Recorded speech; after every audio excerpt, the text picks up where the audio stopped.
할렐루야, 안녕하세요. 청장년국장 강신호 목사입니다. 그동안 선교회별로 따로 운영되어 오던 유튜브 채널이 청장년국 채널로 하나로 통합되게 되었습니다. 월요일부터 금요일까지 각 컨텐츠별로 여러분들에게 주제별로 유튜브 방송이 나가게 될 텐데요. 특별히 목요일은 주일날 들었던 설교에 대한 궁금증을 여러분들이 물어보고 제가 답하는 시간들로 가지려고 합니다. 그래서 오늘 첫 번째 시간 여러분들과 함께 그 질문에 대해서 답을 하면서 은혜를 나누고자 합니다. 첫 번째 질문은요. 먼저 여러분들에게 기독교에서 말하고 있는 의에 대한 개념에 대해서 먼저 말씀드리고자 합니다. 세속적인 의는 죄를 짓지 않은 상황, 깨끗하게 살아가는 것, 그것을 의라고 얘기를 합니다. 그러나 기독교 안에서 하나님께서 말씀하시는 의는 관계적인 개념입니다. 도덕적 개념이 아니라 관계적인 개념인데 이게 무슨 얘기냐면 하나님과의 관계 속에서 자녀가 되었을 때 우리는 죄인임에도 불구하고 의롭다 칭함을 얻는 것입니다. 그래서 로마서에서 보면은요, 그것을 주님께서 죄인 되었을 때 우리를 주님께서 아들 삼아 주셔서 의롭게 되었다. 그것을 칭의라고 얘기합니다.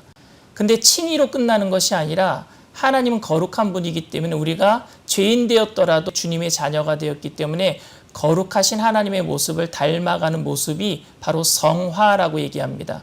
주님께서는 내가 거룩하니 너희도 거룩하라 라고 말씀하셨거든요. 그래서 우리의 모든 삶은 거룩해지는 주님의 모습을 닮아가는 성화의 과정을 거쳐가야 될 것입니다. 그런데 문제는 그 성화되는 과정이 늘 우리가 죄 없이 예수님의 모습으로 살아가느냐, 그것이 아니라 우리가 쓰러지고 넘어질 수 있거든요. 실수할 수도 있거든요. 근데 그때 다시 일어나서 다시 내가 거룩해지려고 하는 모습, 그게 성화입니다. 그러니 여러분들 모습 속에 서로 넘어져 있는 모습이 보일 수도 있어요.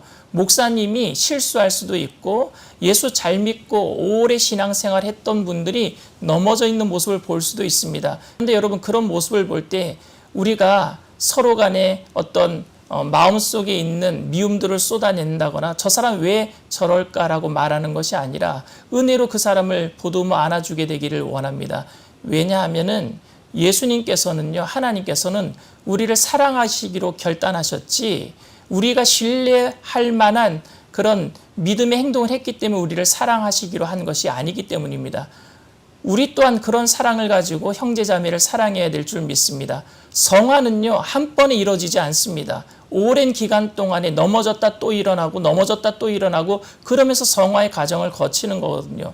이 세상에 사는 동안에는 우리가 넘어질 수밖에 없습니다. 그런데 이렇게 세울 수 있는 힘은 하나님의 사랑밖에 없습니다. 그래서 여러분들, 이것은 죄를 덮어주라는 말이 아니라 죄에 대해서는 우리가 미워해야 됩니다. 그러나 죄인은 사랑해야 되거든요. 그리고 결국에 율법대로 살아가는 나의 모습을 남들에게 적용시키지 마시고 다른 사람들에게 은혜를 적용시키게 되기를 바랍니다. 그것이 바로 예수님께서 이 땅에서 사셨던 모습이셨어요. 예수님은 말씀대로 율법대로 사셨습니다. 그러나 죄인들은요, 은혜로 다 용서하셨거든요. 그것이 우리 청년들의 모든 삶 가운데 그렇게 예수 그리스도의 모습을 닮아감으로 많은 사람들을 세워서 성화하는, 다 같이 성화하는 그리스도의 모습을 닮아가는 거룩한 백성들이 다 되시기를 주님의 이름으로 축원을 드립니다. 단기 선교의 목적은 자신이 섬겨야 할 선교지에 대한 사전 탐사나 보내는 선교사로서 현지 탐방 후에 더욱 열심으로 후방에서 돕기 위함입니다. 그런데 마음에 우러나지 않는 단기 선교나 봉사가 있다고 하는 질문에 우선 마음이 조금 아픕니다. 그것은 아마도 여러 가지 다른 문제로 인해서 발생된 가능성이 크다고 봅니다.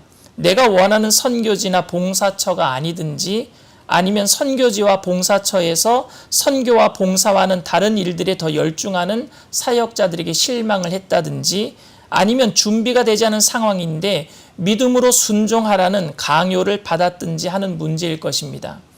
사도 바울과 같이 아시아로 가려고 했는데 유럽으로 오라는 하나님의 사인이 확실하다면 우리는 우리의 기분과는 상관없이 나의 뜻과는 상관없이 순종해야 할 것입니다. 그러나 그런 일이 아닌 동기부여가 안 된 상황에서 경쟁하듯이 남들이 하니까 나도 해야 되겠다. 아니면 월드미션이나 RK를 준비하는데 다른 교구가 하니까 우리 교구도 해야 되겠다라고 하는 그런 결과는 모두에게 좋지 않은 일들도 생길 수 있는 결과가 나타날 수도 있습니다. 하나님의 일은 자원하는 심령이 없으면 형식적으로 하게 되게 될 것이고, 형식적으로 하게 되면 기쁨이 없는 상황이 되게 됩니다. 마른 행주를 짜내면은요, 짜는 손도 아프고요, 행주도 찢어지기 마련입니다. 시편 51편 12절에 주의 구원의 즐거움을 내게 회복시켜 주시고 자원하는 심령을 주사 나를 붙드소서라는 그 다윗의 시가 나옵니다. 다윗이 우리아의 아내 밧세바를 범하고 나서 나단 선지자의 질책을 받을 때 회개하면서 지었던 시인데요.